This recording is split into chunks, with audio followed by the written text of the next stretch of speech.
नहमदुहु व नसल्ली अला रसूलिहिल करीम अशहदु अल्ला इलाहा इल्लल्लाहु वहदहु ला शरीका लहु व अशहदु अन्ना मुहम्मदन अब्दुहु व रसूलुहु अम्मा बअद फ़अऊज़ु बिल्लाहि मिनश शैतानिर रजीम बिस्मिल्लाहिर रहमानिर रहीम कुल हुवल्लाहु अहद अल्लाहुस समद लम यलिद व लम यूलाद व लम याकुल लाहु कुफुवन अहद। সম্মানিত আজকের ক্লাসে উপস্থিত সুপ্রিয় ভাই সকল, সম্মানিত বোন, প্রশংসা মাত্র মহান আল্লাহ তাবারক ওয়া তাআলার জন্য, যিনি আমাদের সকলকে আজকে ক্লাসে উপস্থিত হওয়ার তৌফিক দিয়েছেন। তারপরে আমাদের সকলে প্রাণ প্রিয় নবী করিম মুহাম্মদ মুস্তাফা সাল্লাল্লাহু আলাইহি ওয়াসাল্লাম, ওনার উপর অসংখ্য শান্তির ধারা বর্ষিত হোক। আল্লাহুম্মা সাল্লি আলাইহি আল্লাহুম্মা বারিক আলাইহি। আজকে ইনশাআল্লাহ আমরা গরিব বিষয়ে জানব, আল খাবারুল গরিব সম্পর্কে। আমরা পূর্বে জেনেছিলাম যে খাবার দুই প্রকার, একটি হচ্ছে আল খাবরুল মুতাওয়াতির আর একটি হচ্ছে আল খাবরুল আহাদ। আল খাবরুল মুতাওয়াতির সম্পর্কে জেনেছি।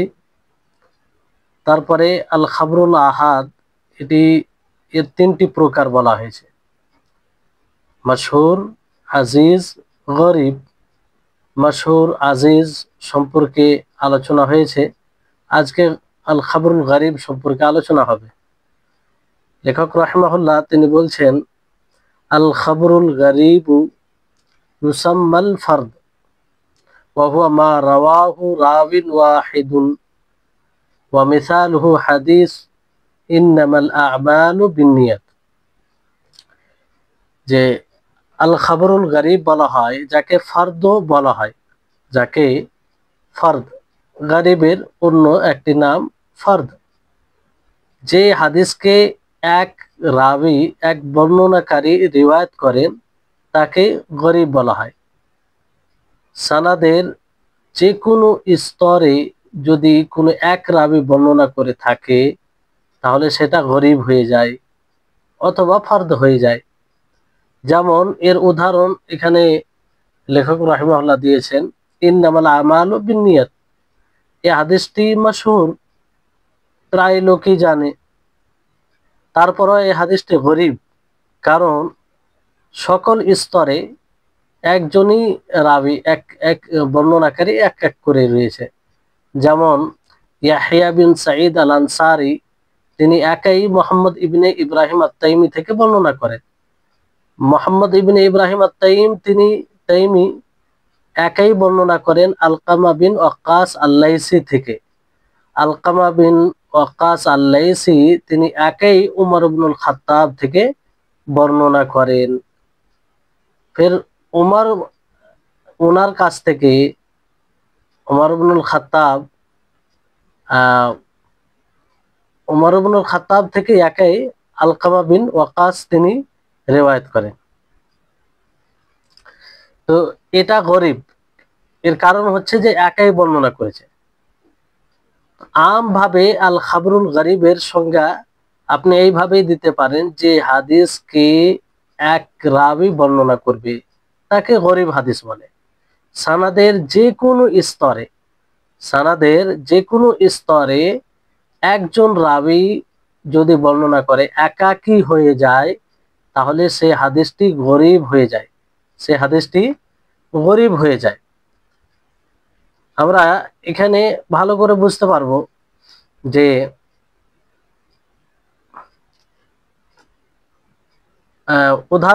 উদাহরণ থেকে আপনারা হয়তো আশা করি বুঝতে পেরেছেন। তারপরে এখানে গরিব খবরের মানে দুটি প্রকার রয়েছে।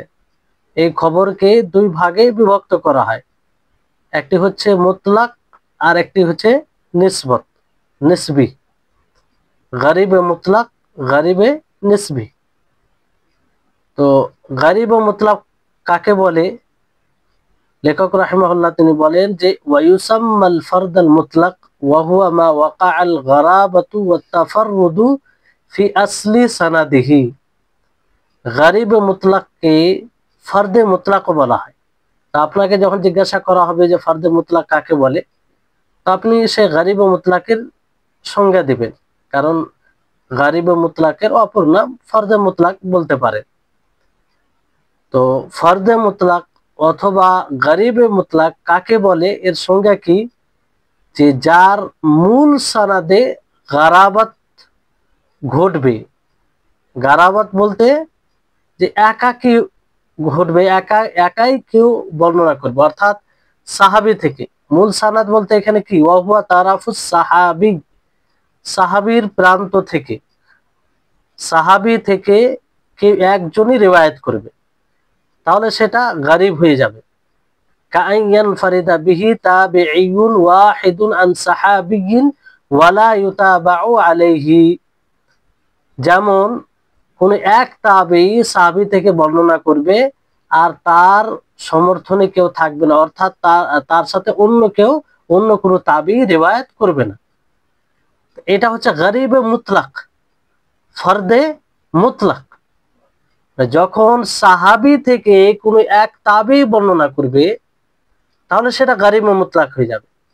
এখানে বিষয়টি এরকম, যদি পরবর্তী স্তরে মানে তাবির পরে স্তরে সাহাবী থেকে কোন এক তাবি বর্ণনা করলো, তার সাথে অন্য কোনো তাবি নেই, নিচে স্তরে কিন্তু একাধিক রাবি বর্ণনা করেছে, একাধিক রাবি বর্ণনা করেছে, তাহলেও সেটা গরিবে মুতলাক হবে।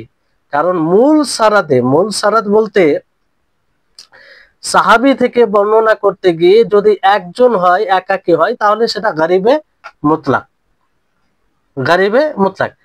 এবার একটি হাদিসকে অনেক সাহাবী বর্ণনা করতে পারে, নবী সাল্লাল্লাহু আলাইহি সাল্লাম থেকে অনেক সাহাবী বর্ণনা করতে পারে, 3 জন 4 জন 5 জন 6 জন 10 জন, কিন্তু সাহাবী থেকে যখন একাই কেউ বর্ণনা করবে, কোন তাবি, তখন সেটা গরিবে মুতলাক হয়ে যাবে। ওই জায়গায় যখন গারাবাত হবে, গারাবাত বলতে যে একাকী হবে, তখন সেটা তার উপরে এই নাম, এই সংজ্ঞা ফিট হবে যে সেটা গরিবে মুতলাক, মানে তাবির সঙ্গে কেউ থাকবে না। এর উদাহরণ এখানে দেওয়া হয়েছে, হাদিসুন নাহি আন বাইইল ওয়ালা ওয়া হিবাতিহি। এই হাদিসকে আব্দুল্লাহ ইবনে দিনার, আব্দুল্লাহ ইবনে ওমর রাদিয়াল্লাহু তাআলা আনহুমা থেকে তিনি একাই রিওয়ায়াত করেছেন, আর ইমাম মালিক মুয়াত্তায় এটা বর্ণনা করেছেন। তো এই হাদিস এখানে তাফাররুদ মানে সানাদের সমস্ত বর্ণনাকারীর মধ্যে রয়েছে, মানে অর্থাৎ কিংবা বেশিরভাগ জায়গায়। তো গরিবে মুতলাকের জন্য শর্ত যে সাহাবী থেকে যে বর্ণনা করবে, তা থেকে বর্ণনা করতে গিয়ে, সাহাবী থেকে বর্ণনা করতে গিয়ে কেউ একাই যদি হয়ে যায়, না একজন তাবি বর্ণনা করে, তাহলে সেটা গরিবে মুতলাক। পরবর্তীতে যদিও বেশি হয়, সেটা আসল ধর্তব্য নয়। তা এই হাদিসটি এটা উদাহরণ যে আব্দুল্লাহ ইবনে দিনার তিনি তাবি, তিনি একাই রিওয়ায়াত করেছেন কার কাছ থেকে? আব্দুল্লাহ ইবনে ওমর থেকে। আব্দুল্লাহ ইবনে ওমর থেকে আব্দুল্লাহ ইবনে দিনার ছাড়া অন্য কেউ রিওয়ায়াত করেনি। এখানে যদি আব্দুল্লাহ ইবনে দিনারের সাথে অন্য কেউ রিওয়ায়াত করত, অন্য কোনো তাবি থাকতো, তাহলে কোনো সমস্যা ছিল না, সেটা মানে গরিবে মুতলাক হতো না। এবার আব্দুল্লাহ ইবনে ওমর তিনি যে আছেন, তিনার সাথে অনেক থাকতে পারে সাহাবী, এখানে মনে রাখবেন আব্দুল্লাহ ইবনে ওমরের সাথে আরো সাহাবী, কয়েক সাহাবী থাকতে পারে, কিন্তু ওনাদের থেকে বর্ণনা করতে গিয়ে যদি তাবি একাই হয়ে যায়, একাকী হয়ে যায়, তাহলে সেটা গরিবে মুতলাক হবে, গরিবে মুতলাক হবে। আপনাদের এই বিষয়টি যেন ব্রেনে স্থির পেয়ে যায় যে গরিবে মুতলাক বলতেই সাহাবী থেকে বর্ণনা করতে গিয়ে তাবি একাই হবে, তাবি কি হবে? একাই হবে, তাহলে এটা গরিবে মুতলাক হবে। যার উদাহরণ হাদিসুন নাহি আন বাইইল ওয়ালা ওয়া হিবাতিহি। তাহলে এটা হচ্ছে গরিবে মুতলাক। গরিবে নিসবি, আর এই গরিবে নিসবিকে বলা ফরদে নিসবিও বলা হয়, ফরদে নিসবিও বলা হয়। এখানে এর সঙ্গে কি, মা ওয়াকাআল গারাবাতু ওয়াত তাফাররুদু ফি আথনাই সানাদিহি, যে সানাদের মধ্য কোনো জায়গায় গারাবাত একাকী ঘটবে, মানে কোনো একজন বর্ণনা করবে কোন স্তরে মধ্যে কোন স্তরে। কাআইয়ান ফারিদা বিহি তাবিউত তাবিঈ, যেমন তাবে তাবেই, তাবেই নয়, তাবেই যদি একাই হয় তাহলে তো সেটা গরীব ও মুতলাক হবে। তাবির নিচে যদি একাই হয়, যেমন ধরুন যে তাবেই একাধিক বর্ণনা করেছেন, তাবেই একাধিক বর্ণনা করেছে কিন্তু নিচে তবে তাবেই একাই বর্ণনা করেছেন, তবে তাবেই একাই বর্ণনা করেছেন কিংবা তার নিচে একাই বর্ণনা করেছে, তাহলে সেটা কি হয়ে যাবে? গরিবে নিসবি, ফারদে নিসবি। পার্থক্য হচ্ছে এটাই যে একটা মূল সানাদে অর্থাৎ সাহাবী থেকে বর্ণনা করতে গিয়ে, আর একটি হচ্ছে যে মধ্য সানাদে, মধ্য কোনো স্তরে। তাহলে এই কিংবা নিচে যে কোনো ওয়াসুমিয়া বিযালিকা লিআন্না তাফাররুদ ওয়াকা ফীহি বিনিসবাতি ইলা শাখসিন মুআয়্যান। আর এখানে এই নামটা এই জন্য দেওয়া হয়েছে কারণ তাফাররুদ একাকী, এটা ঘটে কিসের? কোনো ব্যক্তির তুলনায়। কখনো এই হাদিস আবার মাশহুর হয়, ওয়াকাদ ইয়াকুনুল হাদিসু মাশহুরান, কখনো হাদিস আবার মাশহুর হয় তারপরও গরীব হয়। বুঝতে পারলেন?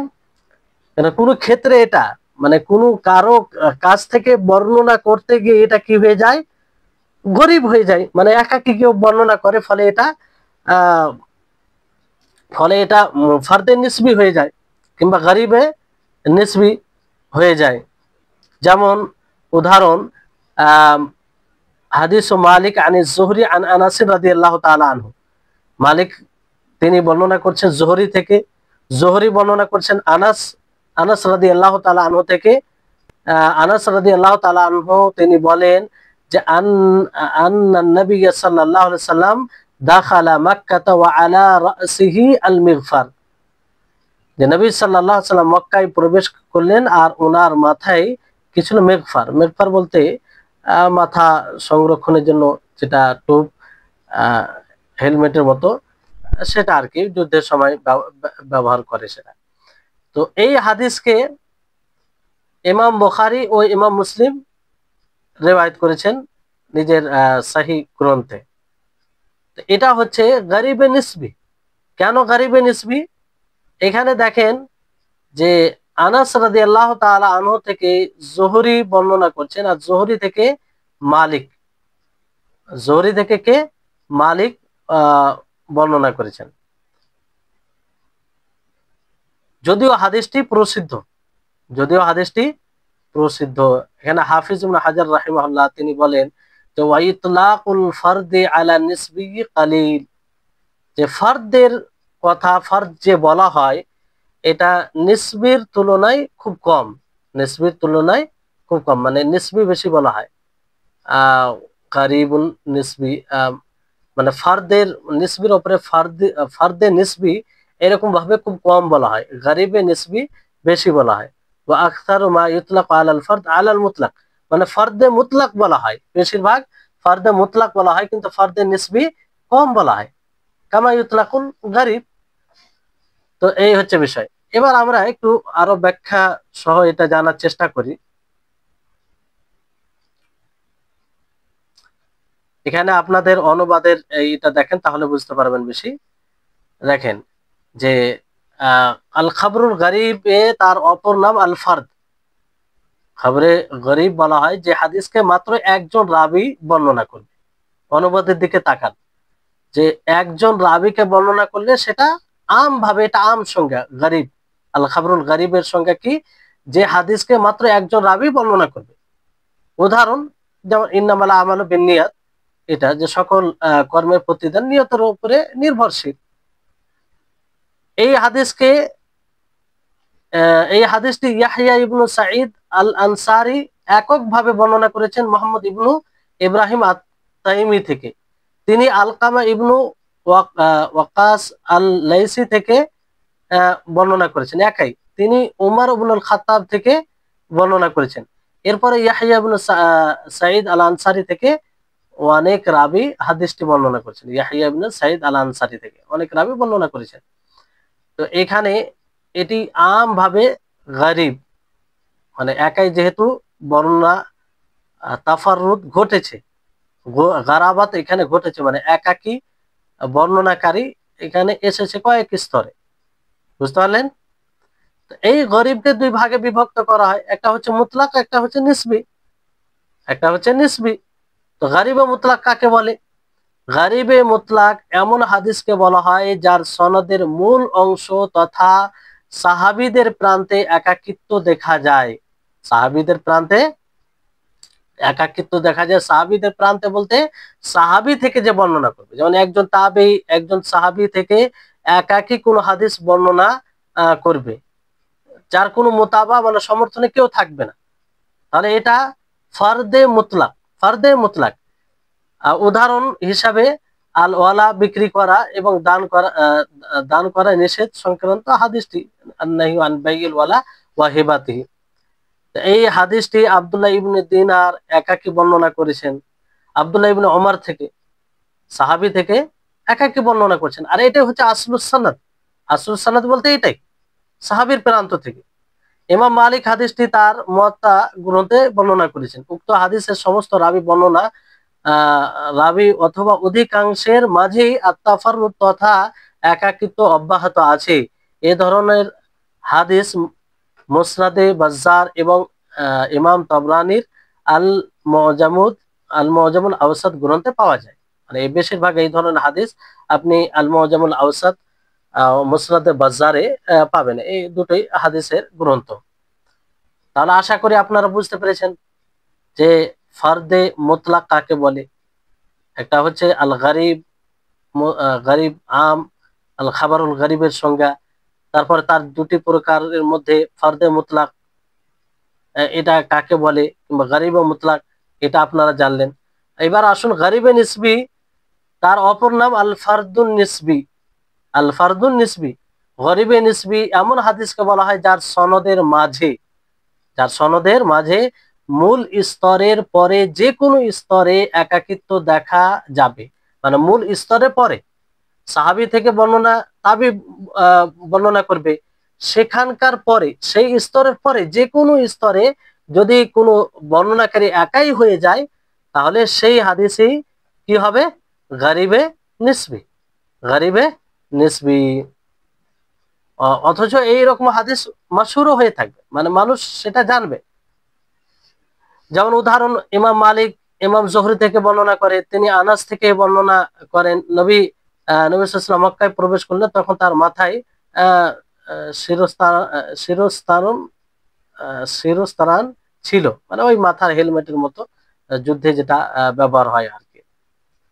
এই হাদিসে ইমাম বুখারী মুসলিম রিওয়ায়াত করেছেন। বুঝতে পারলেন? এই হচ্ছে বিষয়।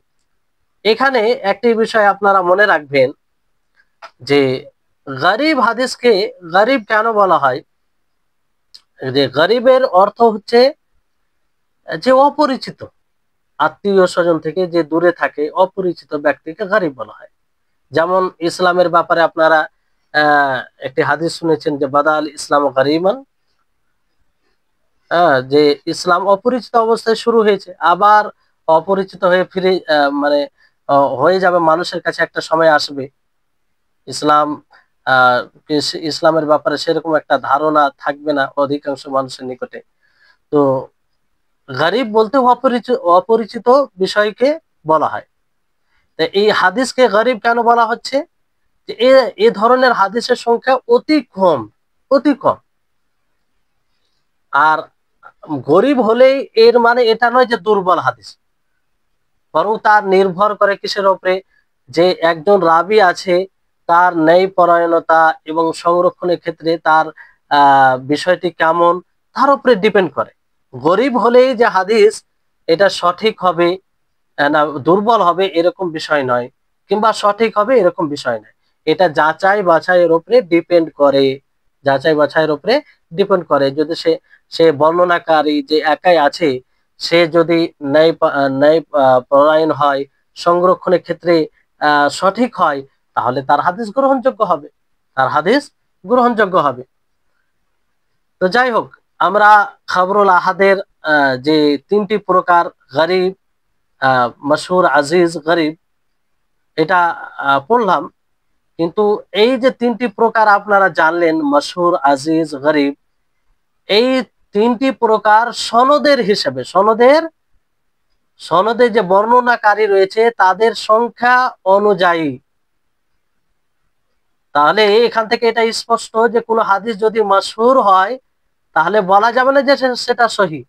আবার কোনো হাদিস যদি গরিব হয় তাহলে বলা যাবে না যে সেটা জয়ীফ।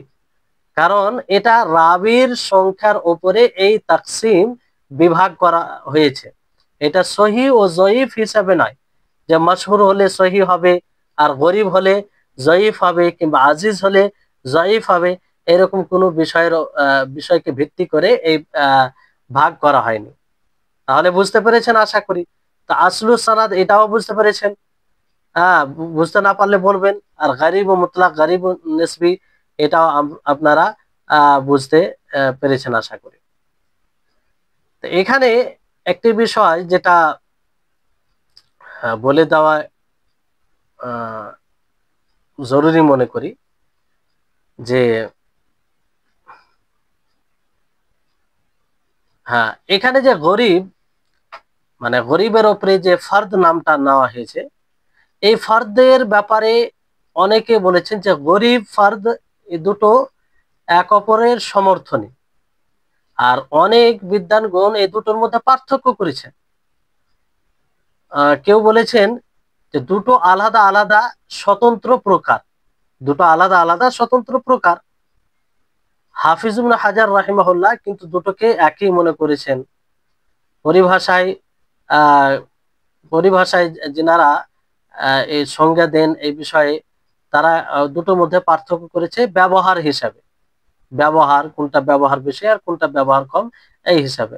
তো ফার্দ আপনাদেরকে বলা হলো যে ফার্দ বেশিরভাগ এটা বলা হয় ফার্দে মুতলাক, মুতলাকের ক্ষেত্রে ফার্দ মুতলাক বলা হয়। আর গরিব এটা বেশিরভাগ বলা হয় কিসের, ফার্দে নিসবি, ফার্দে নিসবি এর উপরে গরিব বলা হয়, ফার্দে নিসবিকে গরিব বলা হয়।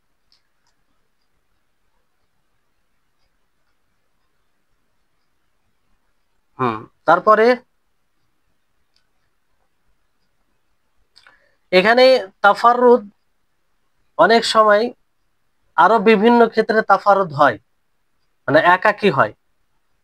কোনো ধরেন হাদিসের সূত্রে, সনদে একজনই সেকা রাবী আছে, মানে নির্ভরযোগ্য বর্ণনাকারী আছে, সেক্ষেত্রেও সেখানে বলা হয় যে এই সনদে তাফারুদ রয়েছে, কিন্তু এই তাফারুদ অন্য হিসাবে।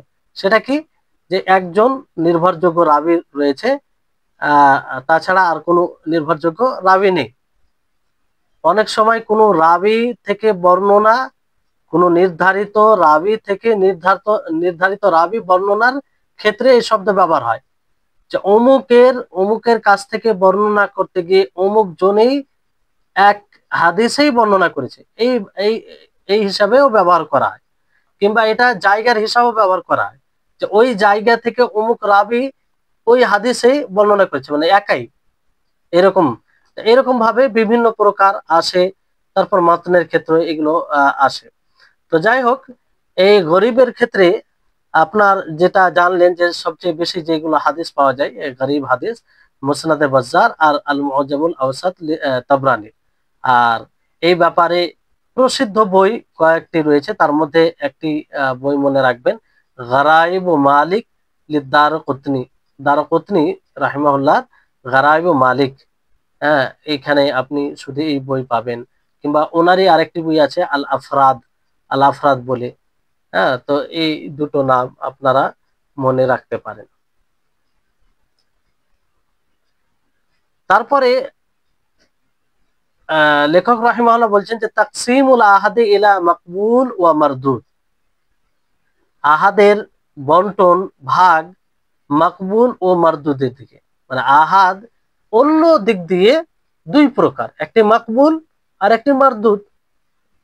তানকাসিমুল আহাদ মিন মাশহুরিন ওয়া আজিজিন ওয়া গরিবিন ইলা মাকবুল ওয়া মারদুদ। আহাদের যে প্রকার রয়েছে মাশহুর, আজিজ, গরিব, এগুলো আবার দুই ভাগে বিভক্ত, একটা মাকবুল আর একটা মারদুদ। আল খাবারুল মাকবুল ওয়া হুকমুহু, তো খবরে মকবুল কাকে বলে, এটা নিয়ে সর্বপ্রথম আলোচনা করা হচ্ছে যে আল খাবারুল মকবুল হুয়া মা ইউহতাজ্জু বিহি। খবরে মকবুল বলা হয় যা দ্বারা দলিল গ্রহণ করা হয়, যেটা হুজ্জত হয়, যা দ্বারা দলিল গ্রহণ করা হয়, এটা হচ্ছে আল খাবারুল মকবুল। কিন্তু অন্য এতে অনেকেই এইভাবে সংজ্ঞা দিয়েছে খবরে মকবুলের যে আল খাবারুল মকবুল বলতে মা তারাজ্জাহা সিদকুল মুখবির বিহি, যে যেই হাদিসের সংবাদদাতার সততা প্রাধান্য পায়, মানে সে সত্যবাদী বলে প্রমাণিত হয়, সেটাই হচ্ছে মকবুল।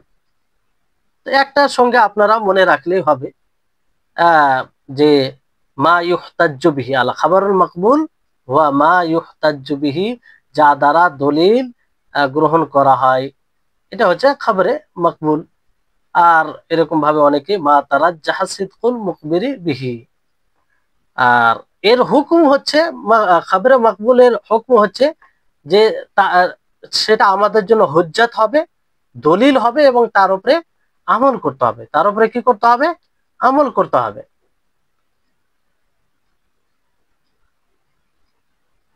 এই বইয়ে এরকম ভাবে আছে যে ওয়াখতুলিফা ফি হুকমি, তার হুকমে হুকম বিধানের ব্যাপারে, হুকমের ব্যাপারে দ্বিমত আছে, মানে ইখতিলাফ করা হয়েছে। ফাল্লাযী আলাইহিল উলামা মিনাস সাহাবাতি ওয়াত তাবিঈন ফামান বা'দাহুম মিনাল মুহাদ্দিসিন ওয়াল ফুকাহা আন্না খাবারাল ওয়াহিদিস সিকাতি হুজ্জাতুম মিন হুজাজিশ শারঈ ইয়াজিবুল আমালু বিহি। তার হুকমে ইখতিলাফ করা হয়েছে, যার উপরে সাহাবাদের মধ্যে ওলামায়ে কেরাম রয়েছে, তাবিঈনদের মধ্যে, এবং তারপরে মুহাদ্দিসিন ফকিহগণের মধ্যে তিনারা বলেন যে খবরে ওয়াহিদ নির্ভরযোগ্য, খবরে ওয়াহিদ এটি শরীয়তের দলিল সমূহের মধ্যে একটি দলিল, যার উপরে আমল করা জরুরি, যার উপরে আমল করা জরুরি। তাহলে বিষয়টি মনে রাখেন যে সর্বপ্রথম আল খাবারুল মকবুলের সংজ্ঞা, আল খাবারুল মকবুলের সংজ্ঞা কি?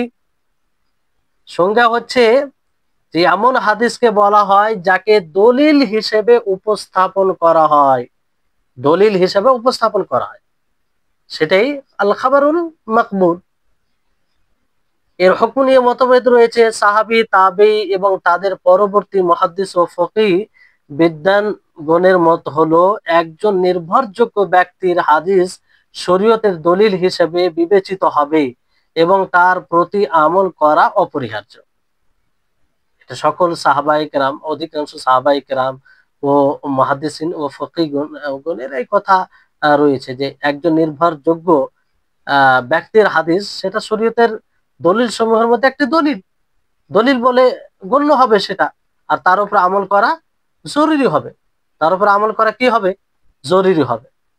তাহলে এখান থেকে আপনারা আশা করি বুঝতে পারলেন যে খবরুল আহাদের যে প্রকার মশহুর, আজিজ, গরিব রয়েছে, এটা কোনো সহিহ ও জয়ীফের কোনো প্রতীক নয়, সহিহ ও জয়ীফের কোনো ভাগ নয়, বরং এটা রাবীদের সংখ্যা অনুযায়ী এই ভাগ হয়েছে, যেটা আপনারা সংজ্ঞা দ্বারা স্পষ্ট ভাবে বুঝতে পেরেছেন। তো এই জন্য আবার ফের এই হাদিসগুলো মশহুর হোক অথবা আজিজ হোক অথবা গরিব হোক, এটা দুই ভাগে বিভক্ত হয়, একটা মারদুদ, একটা মকবুল। মারদুদ একটা মকবুল। যদি মকবুল হয়, তার মকবুলের আপনারা সংজ্ঞা জানলেন যে যা দ্বারা দলিল হিসাবে, যেটা দলিল হিসাবে উপস্থাপন করা হয়, আর সেটার হুকুম সার কথা এটা যে যদি নির্ভরযোগ্য একজন ব্যক্তি দ্বারা হাদিস এটা প্রমাণিত হয়, তো সেটা শরীয়তের যে দলিল রয়েছে সেটা দলিল বলে গণ্য হবে এবং তার উপর আমল করা জরুরি হবে। তারপরে এখানে আরেকটি গুরুত্বপূর্ণ বিষয় বলা হচ্ছে যে আল খাবরুল ওয়াহিদ আল মুহতাব বিল কারাইন ওয়া আনওয়া, যে খবরে ওয়াহিদ অনেকগুলো, কিন্তু তাকে কারাইন, কারিনা গুলো ঘিরে থাকে, পরিবেষ্টন করে থাকে। এজন্য তার কিছু প্রকার আছে, তার কিছু প্রকার আছে, মানে খবরে ওয়াহিদ, কিন্তু তার কিছু চিহ্ন বিশেষত্ব আছে যা অন্য এতে নেই। বইয়ের এবারত হচ্ছে যে ওয়ালা শাক্কা আন্না খাবার আল ওয়াহিদি আল মুহতাফ বিল কারাইন ইয়াকুনু আরজাহ মিম্মা খালা আনহা ওয়া হুয়া আনওয়াউন মিনহা মা ইয়ালি। যে নিঃসন্দেহে খাবরে ওয়াহিদ, সে খাবরে ওয়াহিদ বিভিন্ন, কখনো বিভিন্ন কারিনা দ্বারা, চিহ্ন দ্বারা, বৈশিষ্ট্য দ্বারা পরিবেষ্টন থাকে, এই জন্য সেটা বেশি রাজে প্রাপ্ত হয়, উত্তম প্রাপ্ত হয় তার তুলনায় যার মধ্যে এই সব কারিনা থাকে না, এইসব চিহ্নগুলো বিশেষত্বগুলো থাকে না। আর এই দিক দিয়ে এর কয়েক প্রকার রয়েছে। কি রয়েছে? কয়েক প্রকার রয়েছে, আশা করি আপনারা বুঝতে পারবেন ইনশাআল্লাহ। তো প্রথম প্রকার হচ্ছে যে মা আখরাজাহু শাইখান আল বুখারী ওয়া মুসলিম। প্রথমে আপনারা বইয়ের ইবারত আরবিটা দেখবেন যে মা আখরাজাহু শাইখান ও আল বুখারী ও মুসলিম, যে যেই হাদিসকে দুই শেখ বুখারী, ইমাম বুখারী ও ইমাম মুসলিম রিওয়ায়াত করেছেন ফি সাহিহাইহিমা, তাদের দুই সহিহ গ্রন্থে, মিম্মা লাম ইয়াবলুগ হাদ্দাত তাওয়াতুর, আর সেই রিওয়ায়াতটি তাওয়াতুরের যে সংজ্ঞা রয়েছে সেই সংজ্ঞা পর্যন্ত পৌঁছায় না। ফাইন্নাহু আহাতা বিহি কারাইন, তো সেটি অনেক কারাইন, চিহ্ন দ্বারা পরিবেষ্টনে রয়েছে। কি কি কারিনা? কারিনা মানে চিহ্ন, আলামত, বিশেষত্ব। কি কি এখানে বিশেষত্ব রয়েছে? যে এক হচ্ছে জালালাতুশ শাইখাইনি ফি হাদাস শাআনি, যে দুই শাইখের মর্যাদা এই বিষয়ে। আপনারা জানেন যে সহিহ বুখারী, সহিহ মুসলিম, ইমাম বুখারী, ইমাম মুসলিম, তিনারা যে গ্রন্থ রচনা করেছেন, হাদিসগুলো একত্রিত করেছেন, কতটা সতর্কতা অবলম্বন করেছেন, সবচেয়ে বেশি কড়া শর্ত ওনারা লাগিয়েছেন। কারণ ওনাদের মূল শর্ত ছিল যে নিজের গ্রন্থে বিশুদ্ধ হাদিস ছাড়া কোনো হাদিসকে জায়গা দেবে না। বিশুদ্ধ হাদিস তো এমনি হয়ে যাবে না, এর জন্য কড়া শর্ত লাগবে, কড়া শর্ত, যাতে কোনোভাবেই এই বিশুদ্ধ হাদিসের সাথে সংমিশ্রণ জয়ীফ হাদিসের না হয়। তা এই দিক দিয়ে সবচেয়ে কড়া শর্ত রেখেছেন ইমাম বুখারী ও ইমাম মুসলিম। ইমাম বুখারী বেশি, তারপরে ইমাম মুসলিম। এইটা একটা মর্যাদা, মানে তো সহিহাইনে রিওয়ায়াত চলে আসা, তার মানে তার একটা বিশেষত্ব। ওই রেওয়ায়তের তুলনায় যে রেওয়ায়ত সহিহাইনে আসেনি, অর্থাৎ সহিহ বুখারী ও সহিহ মুসলিমে নেই, তো এটা একটা কারিনা, এটা একটা বিশেষত্ব। দ্বিতীয় বিশেষত্ব হচ্ছে ওয়া তাকাদ্দুমুহুমা আলা গায়রিহিমা ফি তামিজিস সাহিহি মিনাস সাকিম, যে সেই দুইকে আগে করা, মানে প্রাধান্য দেওয়া অন্যদের উপরে, সহি বিশুদ্ধ হাদিসকে দুর্বল হাদিস থেকে বিচ্ছিন্ন করার দিক দিয়ে, বিশুদ্ধ হাদিসকে দুর্বল হাদিস থেকে বিচ্ছিন্ন করার দিক দিয়ে সবচেয়ে বেশি সতর্কতা অবলম্বন যদি করে থাকেন তো ইমাম বুখারী, ইমাম মুসলিম। আর সকলে একমত যে সহিহ বুখারী ও সহিহ মুসলিমে কোনো প্রকারের দুর্বল হাদিস নেই। তাহলে এটা একটা বিশেষত্ব। ওয়া তুলাক্কাল উলামা লিকিতাবাইহিমা বিল কবুল। তৃতীয় যেটা কারিনা হচ্ছে যে ওলামাগণ এই সহিহ বুখারী ও সহিহ মুসলিমকে কবুল করেছেন, গ্রহণ করেছেন, সকলে মেনেছেন যে এই দুটি গ্রন্থে বিশুদ্ধ হাদিস রয়েছে। তো এটা একটা কারিনা, বিশেষত্ব, যা না সুনানে তিরমিজিতে রয়েছে, না সুনানে ইবনে মাজাতে রয়েছে, না সুনানে আবু দাউদে রয়েছে, না সুনান নাসাইতে রয়েছে, না মুসনাদ আহমদে রয়েছে। এগুলোতে এই বিশেষত্ব নেই। এই বইগুলোকে ওইভাবে উম্মত কবুল করেনি। তো এটা এক প্রকার, আশা করি বুঝতে পারছেন। এটা সর্বোচ্চ প্রকার। এটা দ্বিতীয় প্রকার হচ্ছে যে আল খাবারুল মুসালসালু বিল আইম্মাতিল হুফাজ আল মুতকিনিন হাইসু লা ইয়াকুনু গারিবান কাহাদিসি ইয়ারবিহিল ইমাম আহমদ গায়রু মুনফারিদিন বিহি আনিল ইমাম শাফি। একটু লেখাটা স্পষ্ট নয়। ওয়ারবিহি শাফিঈ কাযালিকা আনিল ইমাম মালিক ওয়ারবিহি মালিক আন নাফি। তো দ্বিতীয় যেটা হচ্ছে যে ওই খবর যেটি একদম নির্ভরযোগ্য হুফাজ ইমামগণ রিওয়ায়াত করেছে, শর্ত হচ্ছে সেটা যেন গরীব না হয়। এক হাদিসকে যদি নির্ভরযোগ্য ওলামা আইম্মাগণ হুফাজ রিওয়ায়াত করেন, তাহলে সেটা একটা বিশেষত্ব কারিনা। যেমন ইমাম আহমদ আহ মুনফারিদ নয়, তিনি ইমাম শাফি থেকে, মানে একাকী নয়, তিনি ইমাম শাফি থেকে বর্ণনা করে, ইমাম শাফি ফের আবার ইমাম মালিক থেকে। এগুলো কি মুতকিনিন হুফাজ। ইমাম মালিক ফের নাফে থেকে বর্ণনা করেন। এটা একটা কারিনা, বিশেষত্ব, যা অন্য হাদিসে নেই। তৃতীয় হচ্ছে আল খাবারুল মাশহুর আল্লাযী লাহু তুরুকুল মুখতালিফা, যে খবরে মাশহুর যার ভিন্ন ভিন্ন তুরুক রয়েছে, যার ভিন্ন ভিন্ন তুরুক রয়েছে।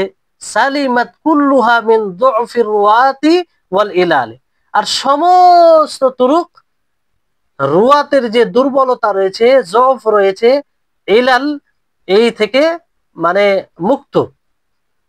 ওয়াহাদিল আনওয়া লা ইয়াহসুলুল ইলম বিহা ইল্লা লিল আলিমিল মুতাবাহহির ফি ইলমিল হাদিসিল আরিফ বিআহওয়ালির রুয়াতি ওয়াল ইলাল। আর এই সব প্রকার যারা ইলমুল হাদিসের সাগরে ডুব দেয়, গভীর জ্ঞানের অধিকারী হয়, তারাই বুঝতে পারে, জানতে পারে, বিশেষ করে যারা রাবীদের অবস্থা, রাবীগণের অবস্থা, বর্ণনাকারীদের, এবং তাতে কি কি কারণ, কি কি দুর্বল রয়েছে, এগুলো সূক্ষ্ম বিষয়কে জানে, তারা বলতে পারে, সকলেই নয়।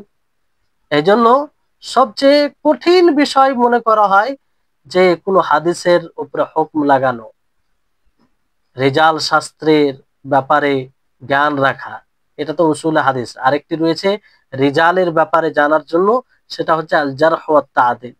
এগুলো খুব বড় কঠিন সূক্ষ্ম সাবজেক্ট, যেটা মানে সবার দ্বারা সম্ভব হয় না। তো এই হচ্ছে। এবার আসুন অনুবাদের দিকে তাকান, যাতে আপনারা আরো ভালোভাবে বুঝেন। যে এখানে বলা হচ্ছে নিঃসন্দেহে কারিনা যুক্ত তথা বিশেষ বৈশিষ্ট্য মণ্ডিত খাবারে ওয়াহিদ হাদিস কারিনা বিহীন হাদিসের তুলনায় বেশি প্রাধান্য পাবে। এই ধরনের কারিনা যুক্ত হাদিস কয়েক প্রকার, যেটা আপনারা আশা করি বুঝতে পারবেন। যে একটি হাদিস তাতে কারিনা রয়েছে, আর একটি হাদিসে কারিনা নেই। কারিনা বলতে চিহ্ন, বিশেষত্ব, বুঝতে পারলেন? বিশেষ কোনো বিষয় যেটা একটার সাথে থাকলে অন্যটার সাথে থাকে না, এই জন্য তো বিশেষত বলা হয়। তো এই কথাই বলা হচ্ছে যে খাবরে ওয়াহিদের মধ্যে কিছু খাবরে ওয়াহিদ রয়েছে, তার সাথে কিছু কারিনা থাকে, ফলে সেটা বেশি প্রাধান্য প্রাপ্ত যেটার সাথে কারিনা নেই। তো তার মধ্যে প্রথম প্রকার বলা হয়েছে যে যে হাদিসটি ইমাম বুখারী ও ইমাম মুসলিম উভয়ে তাদের সহিহ গ্রন্থদ্বয়ে বর্ণনা করেছেন, কিন্তু তা মুতাওয়াতির এর পর্যায়ে পৌঁছায়নি। এ ধরনের হাদিসের মধ্যে অনেকগুলো কারিনা পাওয়া যায়। হ্যাঁ, যেমন ১ নম্বর কারিনা হচ্ছে হাদিসের জগতে ২ শাইখের অধিক মর্যাদা, যেটা আপনাদের বলা হলো। দুর্বল হাদিস থেকে সহিহ হাদিসকে পৃথককরণের অন্যদের চেয়ে তাদের অগ্রগামিতা, সেটাও আপনাদের সামনে ব্যাখ্যা করা হলো। ৩ নম্বর হচ্ছে যে পৃথিবীর সকল আলেম তাদের কেতাব কে গ্রহণযোগ্যতার সাথে বরণ করে নেওয়া, মানে সকলেই এটা গ্রহণ করেছেন। দ্বিতীয় প্রকার যেটা ধারাবাহিকভাবে নির্ভরযোগ্য হাফিজুল হাদিস ইমামগণের সনদে কোনো হাদিস বর্ণিত হওয়া, মানে যারা হাফিজুল হাদিস নির্ভরযোগ্য ইমাম, তারা বর্ণনা করেছেন, তবে হাদিসটি যেন গরিব না হয়। শর্ত হচ্ছে গরিব যেন না হয়। উদাহরণস্বরূপ ইমাম আহমদ একটা হাদিস বর্ণনা করলেন ইমাম শাফি থেকে, যে হাদিস রাবি একমাত্র তিনিই নন, মানে তিনি নন, আরো আছে, কিন্তু তিনি ইমাম শাফি থেকে বর্ণনা করেন ইমাম আহমদ, ইমাম শাফি বর্ণনা করে ইমাম মালিক থেকে, ইমাম মালিক নাফে থেকে। তো এগুলো কি হাফিজুল হাদিস, নির্ভরযোগ্য, ফলে এটা একটা কারিনা, বিশেষত্ব। তো যার মধ্যে এই বিশেষত্ব নেই, তার তুলনায় এটা বেশি প্রাধান্য প্রাপ্ত হবে। ৩ নম্বর হচ্ছে যে এমন খাবার মাশহুর যার ভিন্ন ভিন্ন কয়েকটি সানাদ আছে, আর প্রত্যেকটি সনদে রাবীর দুর্বলতা এবং সূক্ষ্ম দোষ ত্রুটি থেকে মুক্ত আছে। সূক্ষ্ম যেগুলো একদম সূক্ষ্ম দোষ ত্রুটি রয়েছে তা থেকে মুক্ত। উল্লেখ্য কারিনা তথা বিশেষ বৈশিষ্ট্যযুক্ত হাদিস এই প্রকার সমূহ তৃতীয় প্রকারটি তথা হাদিসের সূক্ষ্ম দোষ ত্রুটি, হাদিসের সূক্ষ্ম ত্রুটি সম্পর্কে শুধুমাত্র তার পক্ষে জানা সম্ভব যারা হাদিস শাস্ত্রে জ্ঞানের সাগর এবং রাবীদের অবস্থা এবং সূক্ষ্ম দোষ ত্রুটি সম্পর্কে অবগত, তারাই এগুলো বলতে পারবে। তৃতীয় প্রকার যেটা বলা হলো, সমস্ত তুরুক আবার দুর্বলতা থেকে মুক্ত থাকবে। তো এটা সকলের পক্ষে সম্ভব নয়। যারা জ্ঞানের সাগর এই বিষয়ে গভীর জ্ঞানের অধিকারী তারা এটা বলতে পারে। তা আশা করি আপনাদের নিকটে এই বিষয়টি আহ আহ স্পষ্ট। এখানে একটি প্রশ্ন হতে পারে যে কারিনা যুক্ত হাদিস জেনে লাভ কি? তো আলোচনার শুরুতেই লেখক এর উত্তর দিয়েছেন যে নিঃসন্দেহে কারিনা যুক্ত খাবারে ওয়াহিদ, মানে কারিনা যুক্ত হাদিস এটা জানার লাভ হচ্ছে এটা যে আপনি যখন জানবেন যে এই হাদিস সাথে এই কারিনা আছে, এই বিশেষত্ব আছে আর অন্য হাদিসে নেই, তাহলে যে হাদিসে কারিনা আছে সেটাকে আপনি প্রাধান্য দিবেন, আর প্রাধান্য দেওয়াটাই স্বাভাবিক, যেটা যুক্তিপূর্ণ বিষয়। এই জন্য কারিনা যুক্ত হাদিস আপনি জানবেন। এই হচ্ছে বিষয়।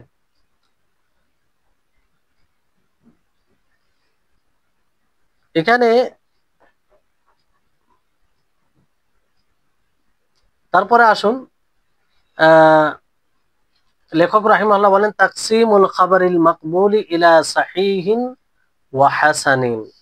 খাবারে মাকবুল দুই প্রকার, সহিহ ও হাসান। আপনারা জানলেন যে মশহুর আজিজ গরিব তার দুইটি প্রকার, যে একটি মাকবুল একটি মারদুদ।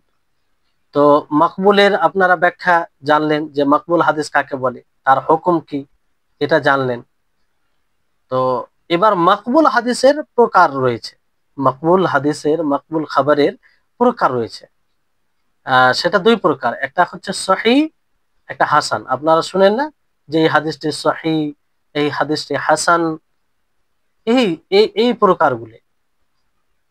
তো ইয়ানকাসিমুল খাবারুল মাকবুল বিইতিবারি তাফাউতি রুতাবিহি ইলা সাহিহিন লিযাতিহি ওয়া হাসানিন লিযাতিহি ওয়া সাহিহিন লিগাইরিহি ওয়া হাসানিন লিগাইরিহি। যে খবরে মকবুল এটা ভাগ হয় মানে মর্যাদা হিসেবে, মানে তারতম্য হিসাবে খবরে মকবুল।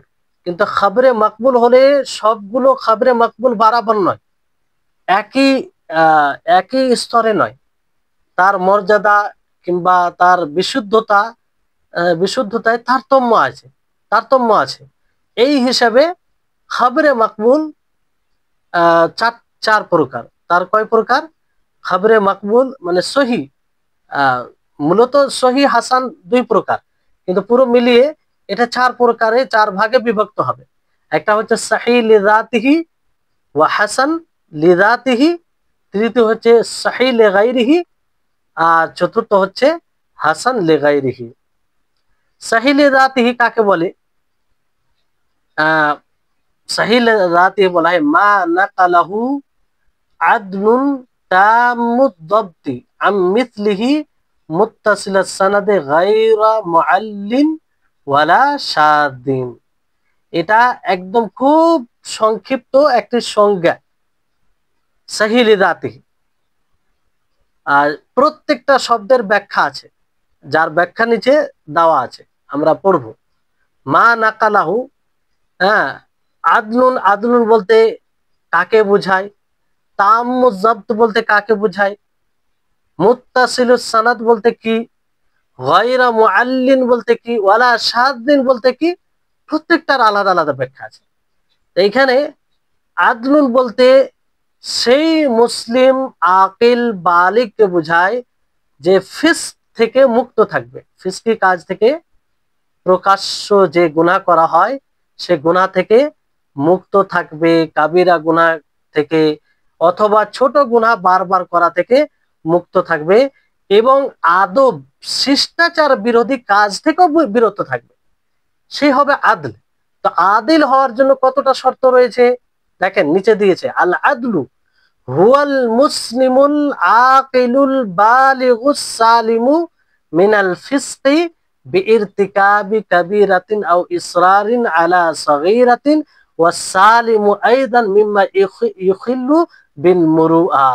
প্রথমে সাহিল লিযাতিহি আমরা সংজ্ঞাটা জেনে নিচ্ছি, কি তার অর্থ হিসাবে, অর্থটা ভালো করে করে নি, যে মা নাকালাও আদল, যে হাদিসকে আদিল বর্ণনা করবে সে তামুজ জব্দ হবে, পরিপূর্ণ সংরক্ষণকারী হবে, আর সে ওই রকম রাবি থেকেই বর্ণনা করবে, আর সেটা সানাদ অবিচ্ছিন্ন হবে, আর তার মধ্যে কোনো প্রকারের ইল্লাত দুর্বলতা থাকবে না, না সেটা সাদ হবে।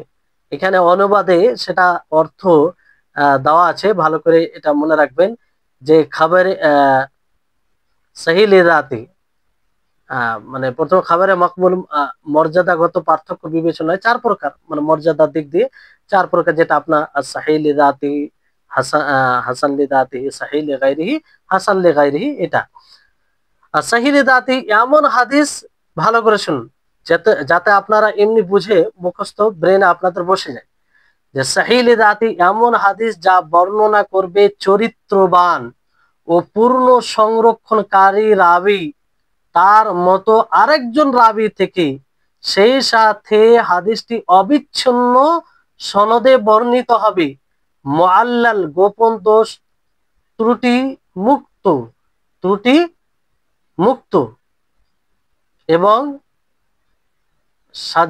সাজ হবে না, কি হবে না, সাজ হবে না, প্রত্যেকটার বিশ্লেষণ আসবে। আগে আমরা বইয়ের মানে বই থেকে বোঝার চেষ্টা করি, ঠিক আছে, মূল বই থেকে। যে আল আদল বলতে তাহলে বুঝতে পারলেন যে সহিহ লিযাতি কাকে বলে। সহিহ লিযাতি সেই হাদিসকে বলা হয় যে যে হাদিসকে একজন চরিত্রবান পরিপূর্ণ সংরক্ষণকারী অনুরূপভাবে ওই মতো সংরক্ষণকারী থেকে বর্ণনা করবে, আর অবিচ্ছিন্ন সনদ হবে, তাতে গোপনীয় কোনো দোষ ত্রুটি থাকবে না, আর না সেটি সাদ হবে। এটা হচ্ছে সহিহ লিযাতির সংজ্ঞা। এক একটি শব্দের আপনার ব্যাখ্যা আছে। আদল, আদল বলতে কি বোঝায়? আদল বলতে যে সেই মুসলিমকে বলা হয়, সেই বিবেক সম্পূর্ণকে বলা হয়, সাবালককে বলা হয়, যে কাবিরা গুনাহ থেকে অথবা সাগিরা ছোট ছোট গুনাহ বারবার করা থেকে মুক্ত থাকবে, এমনকি সে শিষ্টাচার আদব বিরোধী কাজ থেকেও মুক্ত থাকবে। অনেক রকম আদব আছে না, যেমন অনেক জায়গায় আছে দাঁড়িয়ে খাওয়া, মানে যদিও জায়েজ হয় কোনো সময়, খাওয়া যেতে পারে জায়েজ, কিন্তু এটা কি আদব বিরোধী, শিষ্টাচার বিরোধী। তো যেখানে যেটা আদব মনে করা হয় সেটার বিরুদ্ধে কাজ করবে না, তাহলে সে এই জন্য অনেক আপনারা শুনবেন কিংবা পড়বেন যে হাদিস নেওয়ার ক্ষেত্রে মুহাদ্দিসিন কিরাম কতটা সতর্ক অবলম্বন করেছে। কাউকে দেখেছে যে কোনো প্রাণীকে মানে মিথ্যা কোনো জিনিস দিয়ে দিয়ে দাগ দিয়েছে, তাতে কোনো বর্ণনাকারী হাদিস নিতে গিয়ে দেখেছে যে না, এটা তার হাতে কিছুই ছিল না, তো তার কাছ থেকে হাদিস নেয়নি, কারণ সেখানে এক প্রকার একটা ধোঁকা। তো এরকম ভাবে অনেক কিছু বিষয় রয়েছে, মানে হাদিস নেওয়ার ক্ষেত্রে বড় সতর্কতা অবলম্বন করেছেন মুহাদ্দিসিন কেরাম। তাহলে কয়টা এখানে দেখেন বিষয় থাকছে, যে মুসলিম হবে, আকিল হবে, প্রাপ্তবয়স্ক হবে, সাবালক হবে, আর কাবিরা গুনাহ থেকে এবং সাগিরা থেকে সাগিরা বারবার গুনাহ করা থেকে মুক্ত হবে, এবং শিষ্টাচার বিরোধী আদব বিরোধী কাজ থেকেও মুক্ত থাকবে। তাহলে এতটা যদি গুণ থাকে তাহলে সে আদিল হবে, আদিল হবে। আদিল এর শর্ত লাগানো থেকে যেটা বের হয়ে যায়, যে কোনো ব্যক্তি যদি মিথ্যুক হয় তাহলে আদল হবে না। কোনো ব্যক্তি ওপরে মিথ্যা অপবাদ লাগানো হয়েছে, তাহলেও সে আদিল হবে না। কোনো ব্যক্তি যদি ফাসিক হয়, ফাসিক বলতে যেগুলো প্রকাশ্য গুনাহ, যেমন দাড়ি কাটা, যেমন টাকনুর নিচে প্যান্ট পরা, আহ, আহ, তারপর আরো প্রকাশ্য গুনাহ, যেগুলো প্রকাশ্যভাবে গুনাহ করা হয় সেগুলো ফিসকি কাজ, আর এগুলো যারা করবে তারা ফাসিক। তো এই আদলে থেকে তারা বের হয়ে যাবে। অনুরূপভাবে মুবতাদি, মুবতাদি যে বিদআত করে, কারণ বিদআত এটা কাবিরা গুনাহ। হ্যাঁ, তো মুবতাদিও এই থেকে বের হয়ে যাবে। অনুরূপ ভাবে মাজহুল, মাজহুল মানে যাকে কেউ জানে না, মানে অপরিচিত, সেও এই থেকে বের হয়ে যাবে। বুঝতে পারলেন? তাহলে এই হচ্ছে বিষয়। তাহলে এই অনুবাদ থেকে একটু বোঝার চেষ্টা করি এটা, যে আদল বলতে চরিত্রবান, চরিত্রবান বলতে বোঝায় রাবি হবেন মুসলিম, প্রাপ্তবয়স্ক, জ্ঞান সম্পূর্ণ, আর পাপাচারিতা, ফিস্ক তথা বড় পাপে লিপ্ত হওয়া কিংবা অনবরত ছোট পাপ করে যাওয়া থেকে মুক্ত হবেন, এবং ব্যক্তিত্ব বিনষ্ট করে, ব্যক্তিত্ব বিনষ্ট করে এমন কাজ থেকে মুক্ত থাকবেন। মানে ওই আদব বিরোধী কাজ করা, যেটা যে সমাজে যে আদব চলে, যে শিষ্টাচার চলে, আহ সেগুলো কাজ করলে কি আপনার ব্যক্তিত্ব নষ্ট হবে, আপনার ব্যক্তিত্ব নষ্ট হবে। যেমন খুব হাসি মজাক করা, যার সাথে, যার তার সাথে হাসি মজাক করা, যখন তখন কোনো সময় না বুঝে, এগুলো কি, এগুলো আদব বিরোধী, আর এগুলোতেই মানুষের ব্যক্তিত্ব নষ্ট হয়। তো এগুলো বিষয়ে থাকতে হবে। আল আদলে থেকে আল কাযিব, মিথ্যুক বের হয়ে যাবে। আল মুত্তাহিম বিল কিযব, ফাসিক, বিদআতি এবং অপরিচিত রাবি বাদ পড়ে যাবে। মিথ্যার দোষে যে দুষ্ট, সেও বাদ পড়ে যাবে। তাহলে এখান থেকে আশা করি আপনারা বুঝতে পেরেছেন যে এইটা প্রকার হচ্ছে আপনার সহি লিযাতিহি, হাসান লিযাতিহি, সহি লিগাইরিহি, হাসান লিগাইরিহি। এটা হচ্ছে মর্যাদার তারতম্যের দিক দিয়ে এই প্রকারটি। বুঝলেন? যে গ্রহণযোগ্যতা যদি হয়, বিশুদ্ধ হয়, তো একই রকম একই লেভেলে তো হবে না, একই লেভেল হবে না। যেমন কোনো একটা যদি ভ্যানে ফল থাকে, আর আপনাকে ফলগুলো দেখে ভালো লাগে, সবই ভালো, খাওয়ার উপযুক্ত, কিন্তু সেই ফলের মধ্যে তারতম্য থাকে কি থাকে না? কোনটা বেশি ভালো, ভালো সবই খাওয়া যাবে, কিন্তু তার মধ্যে কোনটা বেশি ভালো, কোনটা বেশি খারাপ, কোনটা তার মধ্যে তুলনামূলক একটু ড্যামেজ আছে ভালোর মধ্যে। তো অনুরূপ ভাবে বিশুদ্ধর মধ্যে তারতম্য আছে। এই দিক দিয়ে মানে এই চারটি প্রকার আপনাদেরকে বলা হয়েছে। চারটি ভাগে ভাগ করা হয়েছে। তাহলে খুব উঁচু স্তরে থাকলে সহি লিদাতি হবে, সহি মানে আর যদি তার চেয়ে একটু নিচে হয় তাহলে কি হবে? হাসান লিদাতি। তার চেয়ে একটু নিচে হবে তো কি হবে? সহি লিগাইরি। তার নিচে একদম তো হাসান লিগাইরি। তো প্রত্যেকটার ব্যাখ্যা আসবে। তো এই হচ্ছে বিষয়। এবার সঙ্গে কি বলে, মা নাকালাহু আদলুন। তারপরে আপনারা কি পড়েছেন? Tammuz জব্ত, Tammuz জব্ত। এবার জব্ত বলতে কাকে বোঝায়? জব্ত বলতে আল জাজমু ফিল হিফজ, মানে ভালোভাবে হিফজ করা, সংরক্ষণ করা। আর এটি দুই প্রকার, জব্ত, সংরক্ষণ করা, এটি দুই প্রকার। একটি হচ্ছে জব্তে সদর, মানে এই বক্ষতে হেফাজত করা, সংরক্ষণ করা। আর সেটা কেমন করে? ওয়াহুয়া আইয়ুসবিতা রাবি মা সামিআহু ফি সাদরিহি বিহাইসু ইয়াতামাক্কানু মিন ইস্তিহজারিহি মাতা শাআ। যে বর্ণনাকারী যেটা সে শুনবে, সেই শোনা জিনিসকে এমন ভাবে বক্ষতে সংরক্ষণ করবে যে তাকে যখনই বলা হবে যে এটা বলো, সে সাথে সাথে যেন উপস্থিত করে দেয়, মানে বলে ফেলে। এইরকম ভাবে সে সংরক্ষণ করে রাখবে, মানে মুখস্থ থাকবে। যখনই তাকে বলা হবে যেটা বলো, তো সে বলে দিবে। এটা বলা হয় জব্দে সদর, জব্দে সদর। وهو أن يثبت الراوي ما سمعه في صدره بحيث يتمكن من استحضاره متى شاء। যখন তাকে উপস্থিত করতে বলা হবে সে উপস্থিত করে দিবে। আরেকটি প্রকার কি? জব্দে কিতাব। وهو أن يصون الراوي كتابه ويحفظه لديه منذ سمع فيه وصححه حتى يؤدي منه। এখানে জব্দে কিতাব বলতে যে রাবি বর্ণনাকারী নিজের কিতাবকে সংরক্ষণ করবে, সে নিজের কাছে সেটা হেফাজতে রাখবে যখন থেকে সে সেটাকে শুনেছে, আর সেটাকে সে বিশুদ্ধভাবে সে আদায় করতে পারবে।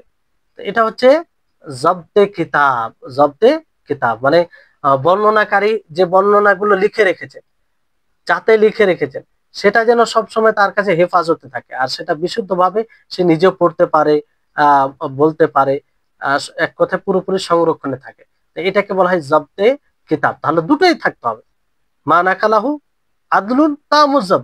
যদি সে মুখস্থ দিয়ে বলে তাহলে তামুজ্জাব, তো প্রথম জব্দের সদরে থাকতে হবে, যে যখন তাকে বলা হবে তখন যেন সে উপস্থিত করতে পারে।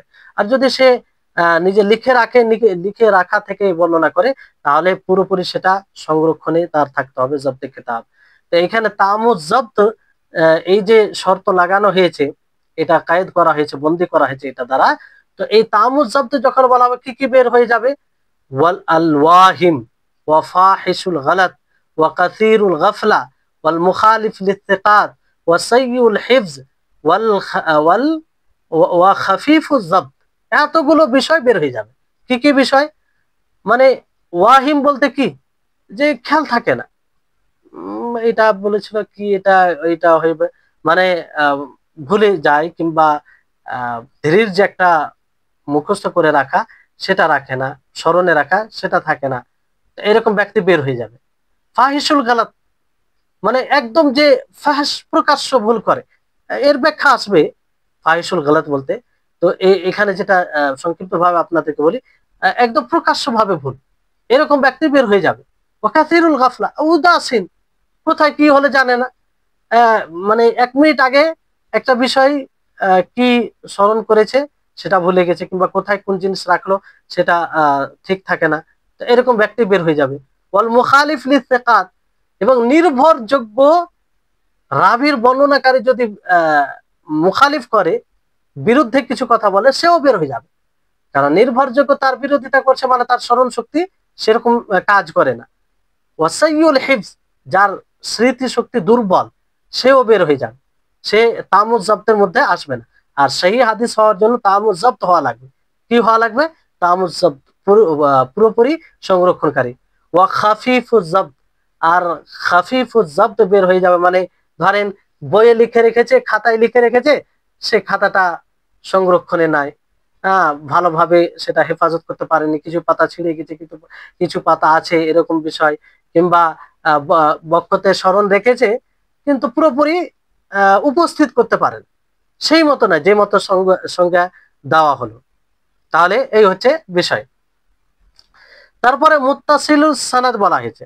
মুত্তাসিলুস সানাদ বলতে মানে সানাদ অবিচ্ছিন্ন হবে, মধ্যে কোনো সানাদ বিচ্ছিন্ন হবে না, একের পর এক যে ধারাবাহিকতা রয়েছে সেটা থাকবে, সেটা অব্যাহত থাকবে।